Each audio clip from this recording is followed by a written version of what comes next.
Good morning बच्चों, कैसे हो आप लोग। मैं उम्मीद कर रहा हूँ कि आप लोग बहुत अच्छे होंगे, है ना। चलिए आज हम लोग बायनोमियल का ट्रिक देखेंगे। क्लियर है। बहुत सारे बच्चे ऐसे सोचते हैं कि बायनोमियल का क्वेश्चन मतलब आगे मौत है ना, सबकी आंखें बंद हो जाती है। क्लियर है। लेकिन ऐसा नहीं है बेटा। अगर आप एनएम सर का ट्रिक को देखोगे, है ना, तब आप देखोगे कि बायनोमियल का क्वेश्चन कितना ईजी वे से बन जाती है ना आपसे। क्लियर है मेरे बच्चों। बायनोमियल में है क्या कि बच्चों को यहाँ पे दिक्कत होती है क्योंकि ये एक्सपेंशन वगैरह है ना, कोएफिशिएंट निकालना है, रैशनल टर्म निकालना है, इरेशनल टर्म निकालना है। यहाँ पे दिक्कत कहाँ पे हो जाती है, छोटी छोटी बहुत सारी टर्म होती है बेटा, उस टर्म को याद रखना बच्चों को दिक्कत हो जाती है। इस वजह से बायनोमियल थोड़ा सा टफ पड़ता है। लेकिन क्योंकि आप एनएम सर के स्टूडेंट हो, आप एनएम सर से पढ़ रहे हो, तो उसमें कोई दिक्कत होने वाली नहीं है। क्योंकि मैं पूरे बायनोमियल को अगर देखूं तो पूरे बायनोमियल को अगर आप देखोगे तो मैं पूरे बायनोमियल में लगभग 70% क्वेश्चन, चाहे वो जेई के हो या फिर एनडीए के हो, शॉर्ट ट्रिक से ही आपका सॉल्व हो जाएगा। बस आपको जो मेहनत करनी है ना, वो सिर्फ 30% क्वेश्चन में जो प्योर मेथड से बनती है उस क्वेश्चन में आपको मेहनत करनी है। बाकी सारा क्वेश्चन तो एनएम सर के ट्रिक से ही पल भर में ध्वस्त हो जाएगा। बात समझ में आ गई मेरे बच्चों। चलिए आज बायनोमियल का पहला ट्रिक को हम लोग देखते हैं, और ये पहला ट्रिक है बेटा, इधर ध्यान दीजिए। पहला ट्रिक में हम लोग निकालेंगे रैशनल टर्म और find the number of irrational term और find the number of integral term, है ना। तीनों का मेथड सेम है, तीनों के बनाने का तरीका सेम है, तीनों का शॉर्ट ट्रिक सेम है। क्लियर है मेरे बच्चों। किसका किसका, तो रैशनल टर्म निकालने का, है ना, इरेशनल टर्म निकालने का और इंटीग्रल टर्म निकालने का। क्लियर है। आइए अब हम लोग आगे देखते हैं कि इसको हम लोग फाइंड कैसे करते हैं। क्लियर है मेरे बच्चों। चलिए आ जाइए।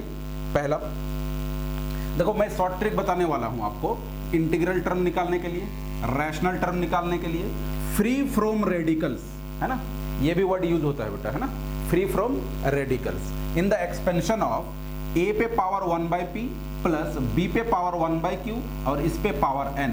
और यहाँ पे है बेटा कि आपका a और b कैसा नंबर रहना चाहिए, प्राइम नंबर रहना चाहिए। याद रहे ये जो a है और b है ये कैसा नंबर रहना चाहिए, प्राइम नंबर। अगर ये प्राइम नंबर है तभी आप इस शॉर्ट ट्रिक का यूज करेंगे। अगर प्राइम नंबर नहीं है तो सबसे पहला काम कि उसको प्राइम नंबर बनाना। क्या बात समझ में आ रही है मेरे बच्चों। चलिए आ जाइए, मैं इसी चीज को लिख दे रहा हूं आपको, है ना, ज्यादा समझ में आएगी बात। देखो बेटा, आपको जो एक्सपेंशन पूछ रहा है वो एक्सपेंशन पूछ रहा है a पे पावर 1/p और प्लस अब b पे पावर 1/q और इस पे पावर n। ये आपको एक्सपेंशन है। यहाँ पे ये बोल रहा है बेटा, एकदम कंडीशन आप समझो ये कि a और b जो है वो कैसा है, प्राइम नंबर है। कैसा नंबर है बेटा, प्राइम नंबर। क्या बात समझ में आ रही है। a और b कैसा नंबर है, प्राइम नंबर। तब आप नंबर ऑफ, ध्यान दो इधर, नंबर ऑफ, अगर आपको रैशनल टर्म निकालना है या फिर आपको निकालना है integral term, number of rational term, ये बेटा हो जाता है आपको, ध्यान दो, ये हो जाता है n divided by LCM of p and q, है ना, p और q का LCM और प्लस 1। ये जो आप डब्बा देख रहे हो ना बेटा, इस डब्बा को हम लोग बोलते हैं ग्रेटेस्ट इंटीजर फंक्शन। क्या बोलते हैं इसको, ध्यान दो इधर, क्या बोलते हैं इसको, ग्रेटेस्ट इंटीजर फंक्शन, है ना। शॉर्ट में हम लोग इसको बोलते हैं, इधर ध्यान दो बेटा, शॉर्ट में इसको बोलते हैं हम लोग GIF। क्लियर है। फिर से सुनिए, अगर आपको नंबर ऑफ रैशनल टर्म निकालना है, नंबर ऑफ इंटीग्रल टर्म निकालना है या फिर नंबर ऑफ इरेशनल टर्म निकालना है, सारा मेथड यहीं से आएगा बेटा। क्लियर है। फिर से सुन लीजिए, अगर एक्सपेंशन ये रहे तो नंबर ऑफ रैशनल टर्म निकालने का तरीका क्या है, n divided by LCM of p और q। इसमें सबसे इंपॉर्टेंट जो बात है वो मैं आपको लिखवा रहा हूँ, कंडीशन, है ना। कंडीशन क्या है वो मैं आपको लिखवा दे रहा हूँ।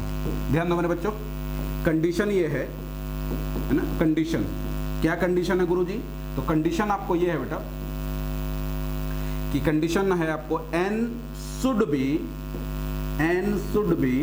Divisible by at least one of p और q, है ना। ये जो n है बेटा, ये जो n देख रहे हो ना आप, ध्यान से देखो, ध्यान से देखो, अरे देख लो एक बार, ये जो n देख रहे हो ना बेटा, ये n जो है क्या होना चाहिए, P और Q में से किसी एक से ये डिविजिबल होनी ही चाहिए। अगर ऐसा है तब आप शॉर्ट ट्रिक का यूज कर सकते हो। क्लियर है मेरे बच्चों, कोई दिक्कत कोई परेशानी नहीं।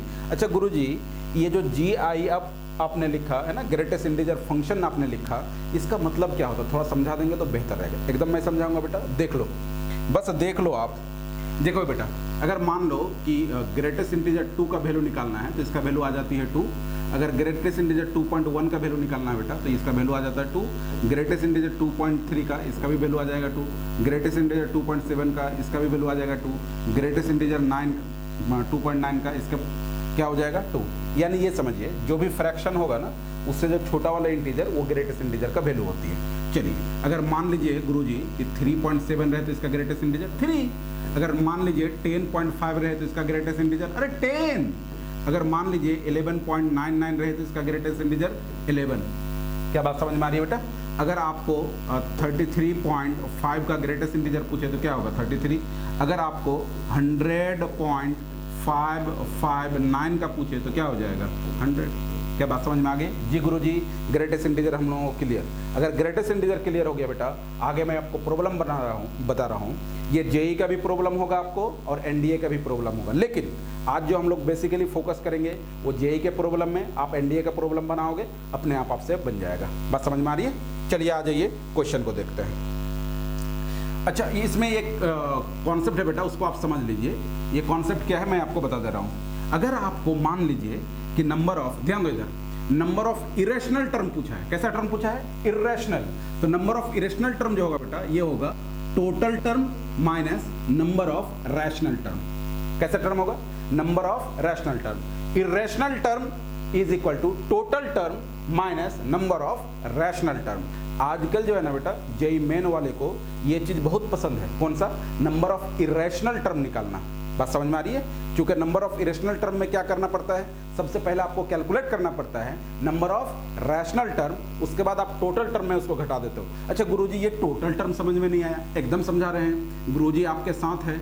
x प्लस वाई, यानी यहाँ पे अगर ध्यान दो बेटा, ध्यान दो, यहाँ पे दो टर्म रहे, ये फर्स्ट टर्म और ये सेकंड टर्म। अब x के जगह पे कुछ भी रह सकता है, y के जगह पे कुछ भी रह सकता है, लेकिन टर्म की संख्या 2 होनी चाहिए। अगर ऐसा है बेटा तो टोटल टर्म जो है ना, टोटल टर्म्स हो जाएगा n+1। n+1 मतलब यहाँ पे जो भी रहेगा नंबर उससे एक ज्यादा। मान लीजिए कि ऐसा सिचुएशन है 2 पे पावर 1/4 प्लस 3 पे पावर 1/6 और इस पे पावर आप ले लो 30, है ना।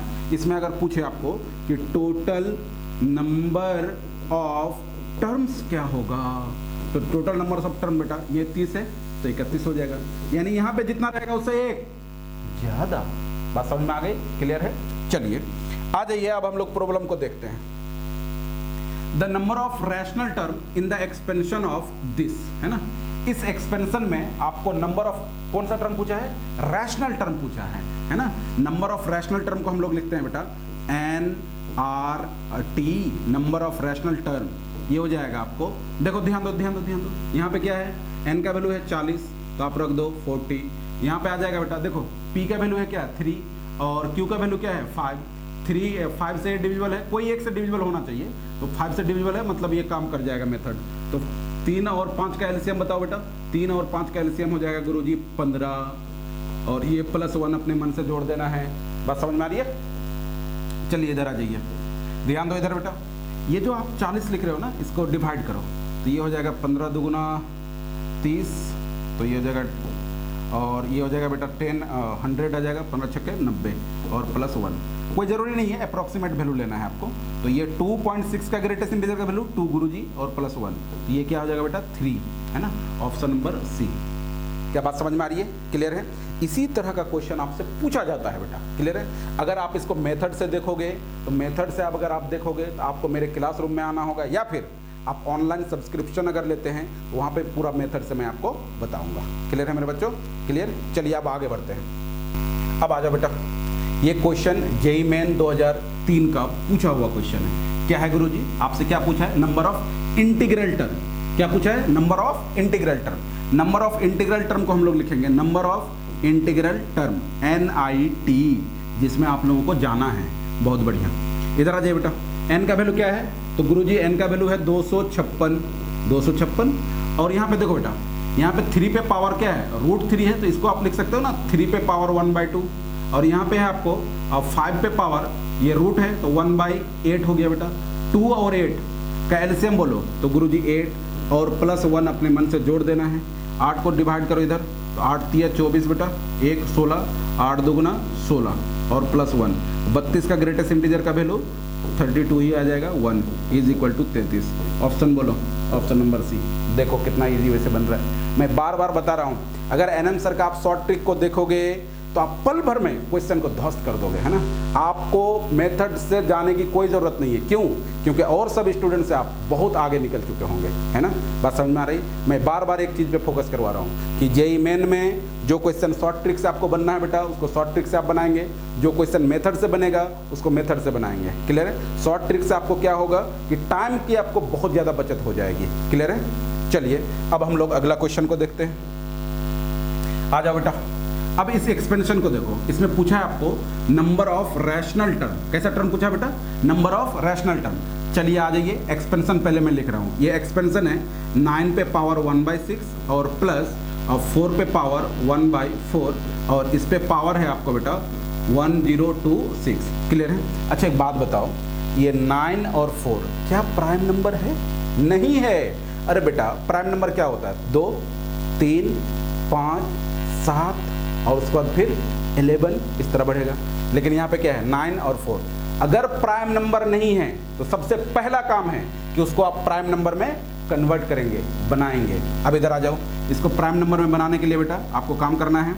इसको लिख सकते हैं ना 9 को 3 का होल स्क्वायर और इस पे पावर 1/6 और प्लस इसको लिख सकते हैं 2 का होल स्क्वायर, इस पे पावर 1/4 और इस पे पावर हो जाएगा आपको 1026।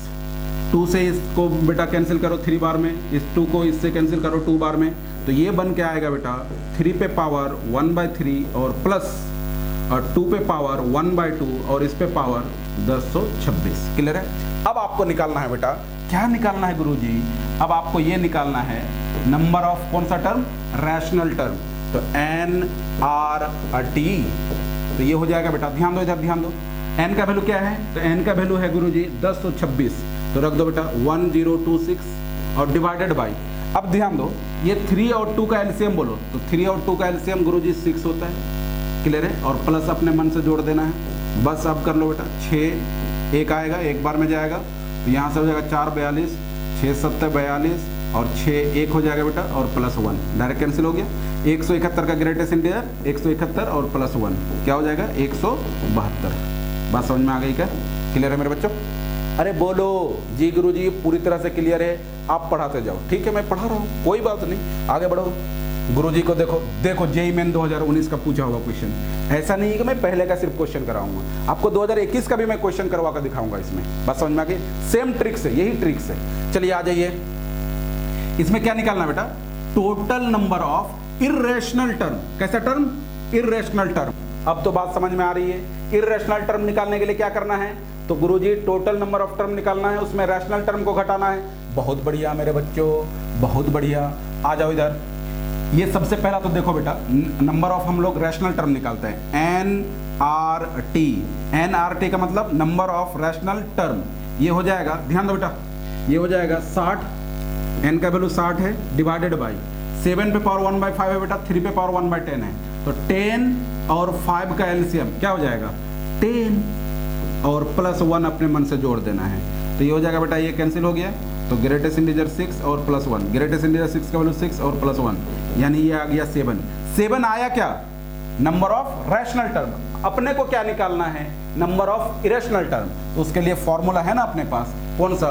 नंबर ऑफ, ध्यान दो बेटा, number of irrational term is equal to, ये आ जाएगा बेटा, क्या आ जाएगा? टोटल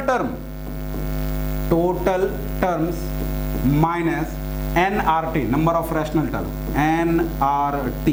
अब ध्यान दो बेटा, चूंकि यहाँ पे 60 है, देखो चूंकि यहाँ पे 60 है, तो इसका जो number of total number of terms आएगा वो कितना आएगा? तो गुरुजी 61 माइनस NRT कितना निकला हुआ है? 7, तो यहाँ पे घटाओ बेटा, तो क्या हो जाएगा? 54। बोलो सही, 54 ऑप्शन है, option number B, Bombay, IIT Bombay में जाना है ना आपको, बी नंबर ऑप्शन। बात समझ में आ गई? क्लियर है?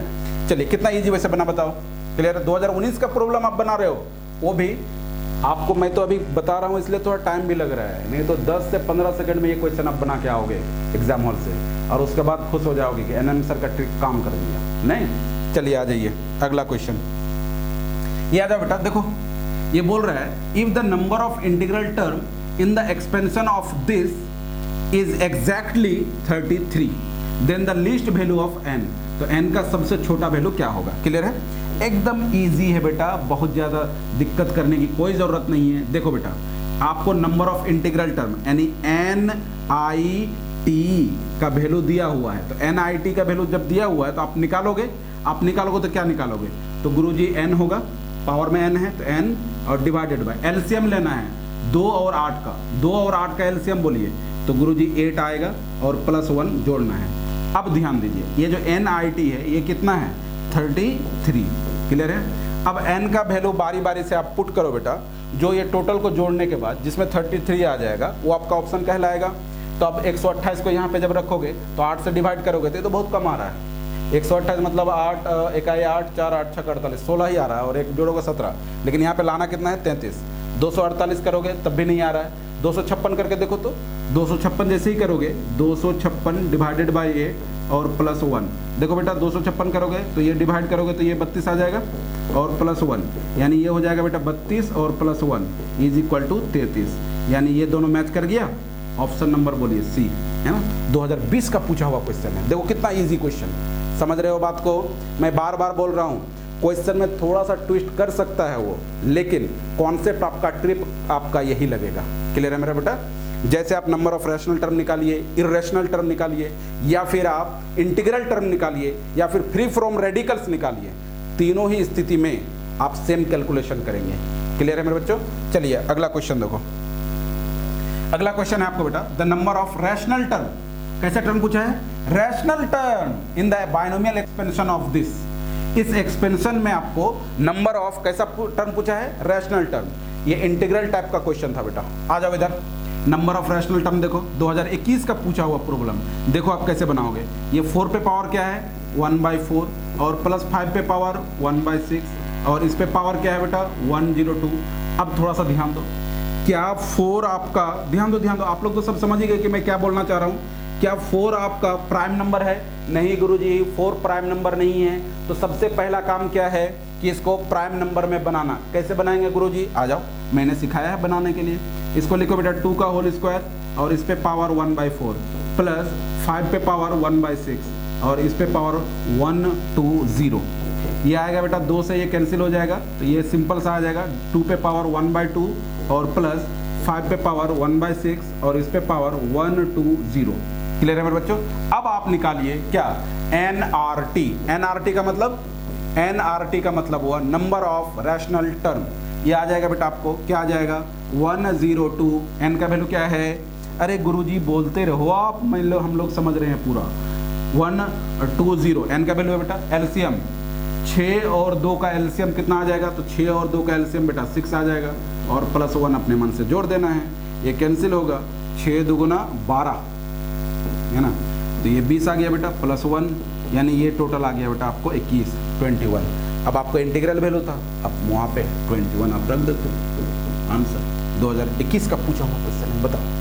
लास्ट क्वेश्चन मैं आपको बताने जा रहा हूँ 2021 का ही, है ना, 2021 का ही मैं लास्ट क्वेश्चन आपको बताने जा रहा हूँ। ये बोल रहा है if n is the number of irrational term. n क्या है बेटा, नंबर ऑफ इर्रेशनल टर्म है, किस एक्सपेंशन में, दिस एक्सपेंशन में। अब आ जाइए, सबसे पहला तो हम लोग इस एक्सपेंशन में नंबर ऑफ इर्रेशनल टर्म निकाल लेते हैं। तो नंबर ऑफ इर्रेशनल टर्म निकालने के लिए मैंने क्या सिखाया था कि सबसे पहला काम आप नंबर ऑफ रैशनल टर्म निकालेंगे। तो नंबर ऑफ रैशनल टर्म का मतलब समझे, NRT निकालेंगे। तो ये कितना है बेटा 60, n का वैल्यू 60 है, डिवाइडेड बाई 8 और 4 का एलसीएम गुरुजी 8 ही आएगा और +1 अपने मन से जोड़ देना है। इसको अगर करोगे 8 7 56 और 40, 8 5 40, है ना, एकदम इजी। 7.5 का ग्रेटेस्ट इंटीजर क्या हो जाएगा 7 और +1 इज इक्वल टू 8। चलिए बहुत बढ़िया। अब आ जाओ बेटा, हम लोगों को निकालना क्या है, नंबर ऑफ इरेशनल टर्म। इधर आ जाओ, number of irrational number of irrational terms, है ना, is equal to total term मैं लिख total terms minus number of rational term NRT। टोटल टर्म क्या होगा बेटा, तो यहाँ पे 60 है तो टोटल टर्म 61 होगा, बहुत बढ़िया, माइनस NRT आपने निकाल दिया, नंबर ऑफ रैशनल टर्म निकाल लिया 8, इसमें घटा बेटा, ये हो जाएगा कितना बोलो 53, है ना। चलिए ये 53 तो आ गया, लेकिन आपसे ये पूछ रहा है कि n-1 डिविजिबल बाय, इस ऑप्शन में से किससे डिविजिबल होगा। इधर ध्यान दो बेटा, हम लोग n-1 निकालते हैं, तो n-1 अगर आपने निकाला तो n-1 मतलब क्या हो गया, n का वैल्यू क्या है 53 और -1, ये क्या हो गया बेटा 52। अब ये 52 किससे डिविजिबल है, क्या 26 से डिविजिबल है, 30 से डिविजिबल है, 8 से डिविजिबल है या 7 से, तो बेटा 26 दूना 52, है ना, 26 से डिविजिबल है ऑप्शन नंबर ए। कितना इजी बताओ, कुछ है इस सब क्वेश्चन में, कुछ नहीं है, लेकिन ये तभी आपको कुछ नहीं लगेगा जब आप एनएम सर का शॉर्ट ट्रिक को देखोगे। बात समझ में आ रही है। अगर एनएम सर का शॉर्ट ट्रिक आपने देख लिया है तो मैं आपको गारंटी से बोल सकता हूं कि आपका जेईई मेन में हर हाल में 7 से लेके 12 क्वेश्चन तक, यानी 7 से 12 क्वेश्चन, 7 से 12 क्वेश्चन तक आप आराम से बना सकते हो एनएम सर के शॉर्ट ट्रिक पे। इससे पहले जो लेक्चर मैंने क्वाड्रेटिक इक्वेशन का अपलोड करा बेटा, उसको आप देख लोगे, और उसके बाद जो बाइनोमियल का अपलोड करूंगा उसको भी आप देख लोगे। क्लियर है मेरे बच्चों। अब के बाद ऐसा नहीं ना बोलोगे कि सर बाइनोमियल में मुझे दिक्कत हो रही है, अब दिक्कत नहीं होगा क्योंकि एनएम सर का शॉर्ट ट्रिक आपके साथ है। क्लियर है। अब मिलते हैं अगले लेक्चर में अगले शॉर्ट ट्रिक के साथ, तब तक के लिए बाय बाय।